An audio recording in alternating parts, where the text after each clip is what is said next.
There is a lot of information about the dinar being worth more. There's a lot of news outlets, even on the TV when it comes to Iraqi news, Channel 1 and Channel 3, speaking about how worthless the dinar is and how its purchasing power needs to change for the country to develop and to go in the right direction. There is a lot of pressure educating the people. Economist on television is explaining about how a revaluation works. They're giving us examples of other countries and after that how the currency is linked or pegged to a basket of other currencies. Wow, it's being told to us constantly now every day. The planning of the revaluation they say is done and now apparently this currency is going to be linked or pegged to a basket of other currencies.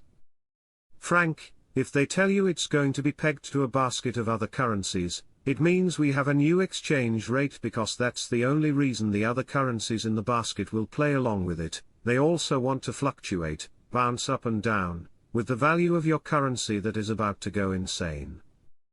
However, you can see that they first must rebuild their economy and infrastructure. Today there is not much remaining of oil revenues after they pay all their bills. The surplus will come once they diversify their economy and these other sources of revenue come pouring in, as we are seeing now to begin. I would not gamble on this HCL triggering the RV, as many seem to think will happen when they finally pass the oil and gas law. We are still seeing lots of news from Iraq on educating the citizens in many areas. One biggie is the census. This level of census has never been conducted since the 2003 invasion. Lots has changed since.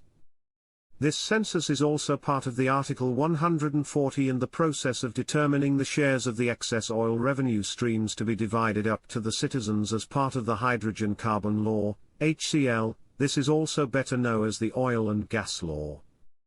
Yes, the GOI does plan to administer oil profit shares to the citizens much like they do in the Saudi and Kuwait. Iraq has a lot of things that start happening on Monday. Wrapping up the census and the parliament says they will start voting on important laws on Monday. Many believe this includes the HCL. Article, Iraqi parliament resumes session on Monday with important laws. These are controversial laws they have been tackling and a number of my sources believe the HCL law is in there. That along with the census this coming week, so they can release the new rate. We all hope this is accurate. Most of my contacts expect a phenomenal Thanksgiving, or before. We had some information that came from here in the United States of people that have boots on the ground, in Iraq. When I say boots on the ground I mean literally boots on the ground. Having some of that information is key because they called today and said proudly that they affirmed they got information from the source in the military. These guys are talking on TV, not just Channel 1 or Channel 3 but many sources. They're talking about helping the citizens. They're going to bring them purchasing power. Monetary reform education right now is at a very high peak where we can see very clearly. Sudani intentions are very clear. Purchasing power is but only one of many things that he's bringing to you Iraqi citizens, and the rest of the world will benefit from that generosity.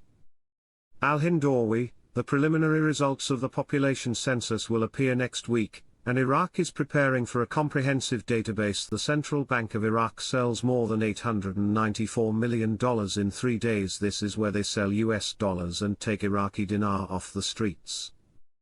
That is an enormous chunk of IQD out of circulation. They are clearly preparing for something big to support the value of their currency. I don't want you to get excited and think we're rich already because we're not yet. Remember what I always say, in January things always happen in January with Iraq. It can happen before. It can happen after too. But me, I have a strong belief January we're going to see very good news. Prime Minister Mohammed Shia al-Sudani discussed, on Sunday, with an international consulting company, Hokoma, the long-term development road project to keep pace with future developments. A statement by al-Sudani's office, received by Shafaq news agency, stated that the latter chaired a meeting with a delegation from Oliver Wyman Company, which provides consulting services for the Development Road project. The basic principles of the economic model for the Development Road project were discussed, as well as the details included in these principles that give the project greater advantages. The meeting discussed ideas for project governance on a temporary and long-term level, in order to keep pace with major developments in this field, in line with the government's vision for administrative reform, and the shift towards an electronic system in administration. President of the Republic Abdul Latif Rashid stressed today, Sunday, the importance of strengthening the strategic partnership between Baghdad and Washington according to paths that include the energy, education and economic sectors, during his meeting with Elena Romansky, the U.S. ambassador to Iraq, on the occasion of the end